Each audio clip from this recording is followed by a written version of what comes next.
Logic study में आप सभी का स्वागत है। आज का हमारा टॉपिक है भारत की बड़ी बड़ी नदी घाटी परियोजनाएं। मतलब वो डैम्स जिनसे कॉम्पिटिटिव एग्जाम्स में आप जानते हैं सवाल बनते ही बनते हैं। तो चलिए सीधे शुरू करते हैं। तो सबसे पहले ये समझते हैं कि ये बहुउद्देश्य परियोजना या मल्टीपर्पस प्रोजेक्ट आखिर होता क्या है। देखिए, नाम में ही इसका मतलब छिपा है, बहुउद्देश्य, यानी जिसके बहुत सारे मकसद हो।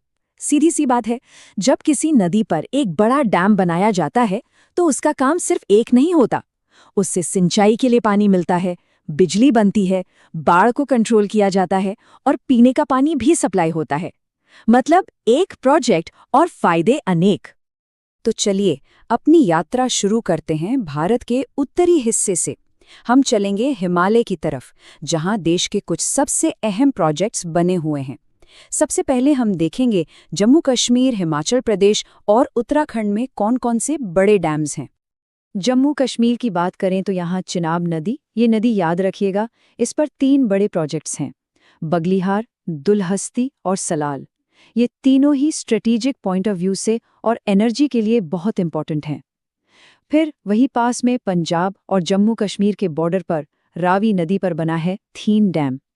इसका एक और नाम है रणजीत सागर बांध। ये दूसरा नाम भी काफी पूछा जाता है।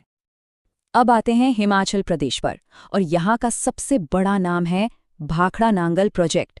सतलुज नदी पर बना ये डैम आजाद भारत की ताकत का एक सिंबल था। इसका मकसद था सिंचाई के जरिए देश को खाने पीने के मामले में आत्मनिर्भर बनाना। और इसकी खासियतें देखिए, ये भारत का सबसे बड़ा रिवर वैली प्रोजेक्ट तो है ही, साथ ही दुनिया का सबसे ऊंचा ग्रेविटी डैम भी है। ये पॉइंट बहुत जरूरी है। इसके अलावा हिमाचल में सतलुज पर ही नाथपा झाकरी और व्यास नदी पर पौंग डैम भी हैं। इनको भी ध्यान में रखना है। चलिए अब चलते हैं उत्तराखंड और बात करते हैं एक असली टाइटन की, टिहरी डैम। ये भागीरथी और भिलंगना, इन 2 नदियों के संगम पर बना है। और इसकी सबसे खास पहचान क्या है? यह है भारत का सबसे ऊंचा dam, the highest dam in India. कितना ऊंचा? पूरे 260.5 मीटर। ये नंबर दिमाग में बैठा लीजिए, एग्जाम में ये सवाल बार बार घूम फिर कर आता है। भारत का सबसे ऊंचा बांध कौन सा है? जवाब है टिहरी बांध। तो नॉर्थ इंडिया के बाद अब हम भारत के दिल में चलते हैं, सेंट्रल इंडिया की तरफ। यहाँ राजस्थान, मध्य प्रदेश और उत्तर प्रदेश में जो प्रोजेक्ट्स हैं वो इन राज्यों के लिए किसी लाइफलाइन से कम नहीं है। राजस्थान की बात करें तो हम सब जानते हैं कि वहाँ पानी की कितनी अहमियत है।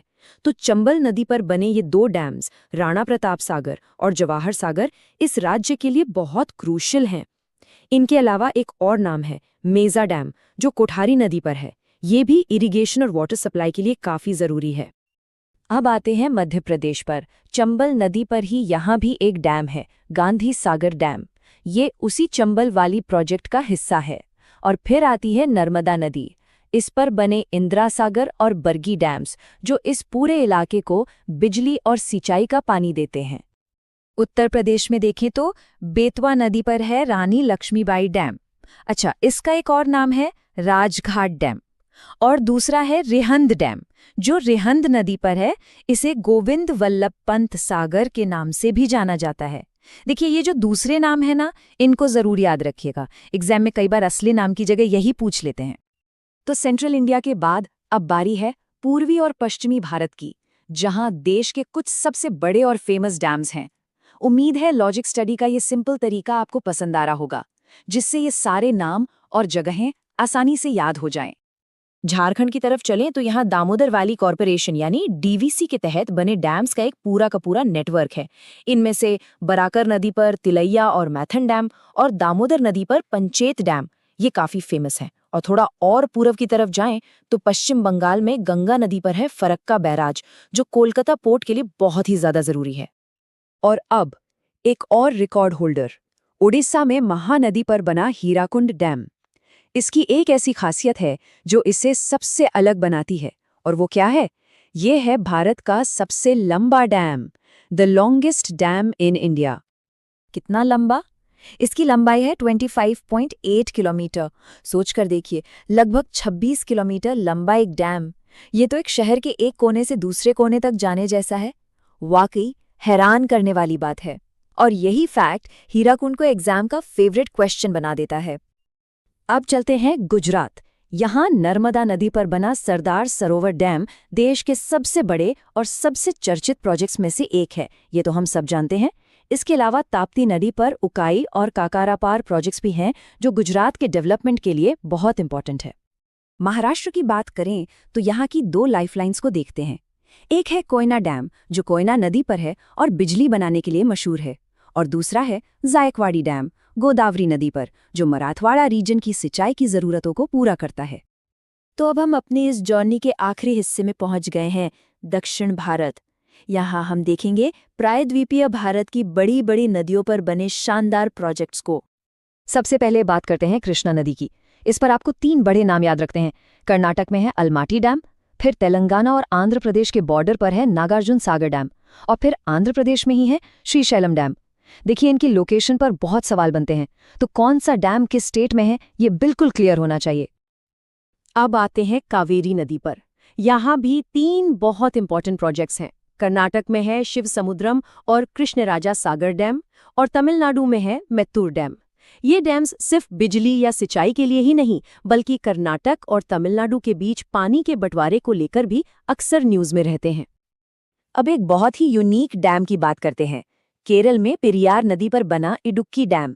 ये अपने बनावट के लिए दुनिया भर में जाना जाता है। जानते हैं क्यों? क्योंकि ये एक आर्च डैम है और एशिया के सबसे बड़े आर्च डैम्स में से एक है। इसकी इंजीनियरिंग वाकई देखने लायक है। इसके अलावा तेलंगाना में गोदावरी नदी पर पोचमपड्डू प्रोजेक्ट भी एक बड़ा इरिगेशन प्रोजेक्ट है। इन सभी बड़े बड़े प्रोजेक्ट्स को देखते हुए भारत के पहले प्रधानमंत्री जवाहरलाल नेहरू की एक बात याद आती है। उन्होंने कहा था, बांध आधुनिक भारत के मंदिर हैं। और ये बात इन विशाल डैम्स के पीछे की सोच और देश को बनाने में इनके रोल को बिल्कुल सटीक तरीके से बताती है। तो हमने पूरे भारत के डैम्स का एक टूर कर लिया। अब बारी है एक क्विक रिवीजन की, खासतौर पे एग्जाम के लिए। अगली स्लाइड को ध्यान से देखिएगा, यह आपके लिए एक चीट शीट की तरह है जिसमें सारे इंपॉर्टेंट फैक्ट्स एक ही जगह पर हैं। तो चलिए फटाफट रिवाइज करते हैं। टिहरी डैम भारत का सबसे ऊंचा, हीराकुंड डैम भारत का सबसे लंबा, भाखड़ा नांगल सबसे ऊंचा ग्रेविटी डैम, सरदार सरोवर नर्मदा नदी पर, नागार्जुन सागर कृष्णा नदी पर, और इडुक्की डैम एक फेमस आर्च डैम। मेरी सलाह है कि इस स्लाइड का एक स्क्रीनशॉट जरूर ले लें, लास्ट मिनट रिवीजन में ये बहुत काम आएगा। तो अब एक सवाल आप सबके लिए, आपको क्या लगता है इनमें से कौन सा प्रोजेक्ट भारत के लिए सबसे ज्यादा ट्रांसफॉर्मेटिव यानी सबसे ज्यादा बदलाव लाने वाला रहा है? अपना जवाब नीचे कमेंट्स में जरूर लिखिएगा। और हाँ, अगर ये विश्लेषण पसंद आया हो तो लॉजिक स्टडी को लाइक और सब्सक्राइब करना बिल्कुल मत भूलिएगा। मिलते हैं अगले टॉपिक के साथ।